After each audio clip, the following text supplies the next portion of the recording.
भारत दुनिया की 5वीं सबसे बड़ी इकोनॉमी बन चुका है। अगले 3 साल में दुनिया की तीसरी सबसे बड़ी अर्थव्यवस्था बनने का अनुमान है, लेकिन ये राह इतनी आसान नहीं थी। आज मंडे मेगा स्टोरी में जानेंगे भारत के विकास की रोचक कहानी। 1870 का दशक, पंजाब में पहली बार रेलवे लाइन बिछाई जा रही थी। तब इंजीनियर्स को एक खंडर मिला। उसकी ईंटें इतनी मजबूत थी कि उनका इस्तेमाल रेलवे लाइन में कर लिया गया। ये ईंटें करीब 5000 साल पुरानी थी। जब 1920 में गहन खुदाई हुई तो वहाँ प्लांट सिटीज, पक्की ईंटों की इमारतें और सड़क के दोनों तरफ ढकी हुई नालियाँ मिली। खुदाई में गहनों से लदी महिलाओं की मूर्ति भी मिली।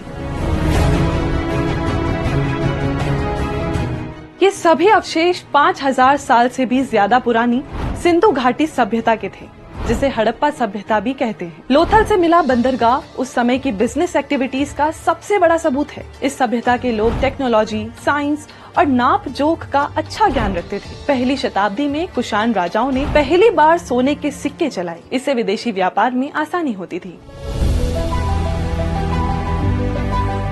वहीं चौथी शताब्दी का गुप्त काल भारत का स्वर्ण काल माना जाता है। 16वीं से 18वीं सदी में मुगल काल में भारत ग्लोबल बिजनेस हब बन चुका था। उस समय भारत का सामान यूरोप में अमीरी की निशानी माना जाता था। अकबर के समय सरकारी खजाने में जमा टैक्स और रेवेन्यू आज के 87,980 करोड़ रुपए के बराबर था, जबकि ब्रिटेन की महारानी एलिजाबेथ के खजाने में सिर्फ 1363 करोड़ रुपए ही जमा होते थे। हार्वर्ड यूनिवर्सिटी के प्रोफेसर स्विन बेकर्ड अपनी किताब Empire of Cotton global history में लिखते हैं, ढाका का मलमल दुनिया का सबसे महंगा कपड़ा था। ढाका के मलमल से बने कपड़े पहनने का अधिकार सिर्फ फ्रांसीसी राजघराने को था।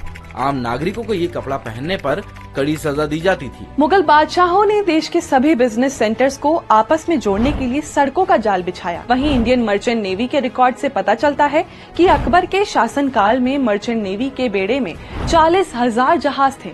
इतिहासकार अशिन दास गुप्ता के मुताबिक 17वीं सदी तक भारतीय समुद्री व्यापार का स्वर्ण युग था। मुगल काल में भारत आए फ्रेंच यात्री ट्रेवेनियर ने शाहजहां के बनवाए मयूर सिंहासन का जिक्र किया। ये सिंहासन इतना शानदार था कि इसकी कीमत दुनिया का 8वां अजूबा कहे जाने वाले ताजमहल से भी ज्यादा थी। 1665 में इसकी कीमत करीब 10 करोड़ 70 लाख रुपए बताई गई थी। कहा जाता है कि इस कीमत से 2 ताजमहल बनाए जा सकते थे, लेकिन 1707 में औरंगजेब की मौत के बाद मुगल कमजोर पड़ने लगे। 1739 में ईरान के बादशाह नादिर शाह ने दिल्ली पर हमला कर दिया। इस कत्लेआम में करीब 20,000 लोग मारे गए। 57 दिन बाद जब नादिर शाह ने दिल्ली छोड़ी तो मयूर सिंहासन कोहिनूर समेत कीमती हीरे जवाहरात ले गया। फिर आया ब्रिटिश कॉलोनियल रूल का वो दौर जब भारत को लूटा गया और देश में भुखमरी के हालात बन गए। कांग्रेस नेता शशि थरूर अपनी किताब inglorious empire what the British did to India में लिखते हैं, 1943 में बंगाल में भयंकर अकाल पड़ा,